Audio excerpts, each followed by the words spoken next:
परीक्षा नहीं हुई, लेकिन आज नहीं तो कल होगी। ये कोरोना महामारी आज नहीं तो कल जरूर खत्म होगी। स्कूल कॉलेजेस कभी ना खुलें, ऐसा नहीं होगा। अभ्यास करते रहोगे तो कोई पछतावा नहीं होगा।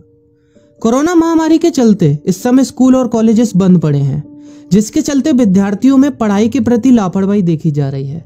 इसी को देखते हुए मुंबई के एक स्कूल में हमारे पुराणों में लिखित एक कहानी सुनाई गई और विद्यार्थियों को इस कहानी के जरिए एक मैसेज दिया गया, एक सलाह दी गई। कहानी ये थी कि एक बार भगवान इंद्र किसानों से नाराज हो गए और उन्होंने घोषणा कर दी कि 12 साल तक बारिश नहीं होगी, आप फसलों को नहीं उगा पाएंगे। भगवान इंद्र से किसानों ने विनम्रता पूर्वक विनती की। किसानों की विनती को देखते हुए इंद्र ने बड़ी चालाकी से बारिश न होने का सारा श्रेय भगवान शिव के ऊपर डाल दिया और कहा कि बारिश तभी संभव है जब भगवान शिव अपना डमरू बजाएंगे। लेकिन इंद्रदेव भगवान शिव के साथ पहले ही गुप्त रूप से चर्चा कर चुके थे और उनसे किसानों के साथ सहमत नहीं होने के लिए भी अनुरोध कर चुके थे। जब किसान भगवान शिव के पास बारिश के लिए विनती करने के लिए गए तो उन्होंने भी कह दिया कि बारिश तभी होगी जब मैं 12 साल बाद अपना डमरू बजाऊंगा। निराश होकर वापस लौटते किसानों ने 12 साल तक इंतजार करने का फैसला किया। लेकिन उनमें से एक किसान वापस लौटकर नियमित रूप से अपना काम कर रहा था, खेती कर रहा था, यहाँ तक कि बीज भी बो रहा था। अन्य किसानों ने यह देखकर उस किसान का मजाक उड़ाना चालू कर दिया।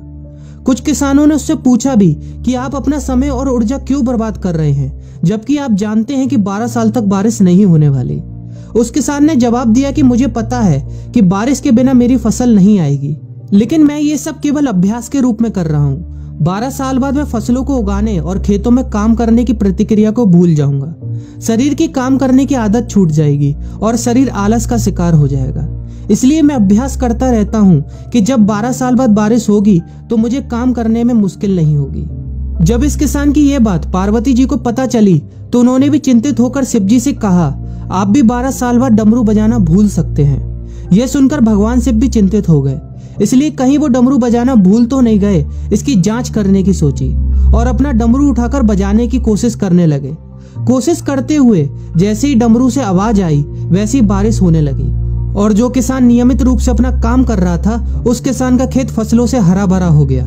लेकिन बाकी सभी बारिश का इंतजार करते किसानों को पछतावा हुआ, क्योंकि उन्होंने अभ्यास करना भी छोड़ दिया था। इसी तरह 2 सप्ताह बाद, 2 महीने बाद या 2 साल बाद लॉकडाउन समाप्त हो जाएगा। कोरोना महामारी भी खत्म हो जाएगी।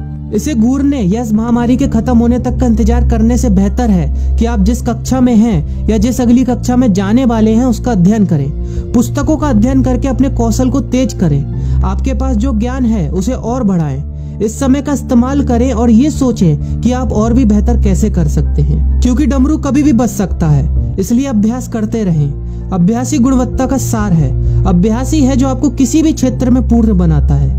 अगर आप अपनी पढ़ाई के प्रति लापरवाही छोड़कर अभ्यास करते रहेंगे तो जब काम करने का समय आएगा, जब भी परीक्षा देने का समय आएगा, तो आप हर चुनौती और अपने हर क्वेश्चन का जवाब देने के लिए तैयार रहेंगे।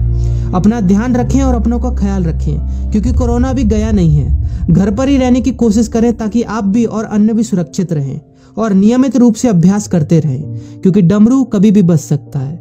वीडियो अच्छी लगी हो तो वीडियो को लाइक और अपने फ्रेंड्स के साथ शेयर करना मत भूलिएगा।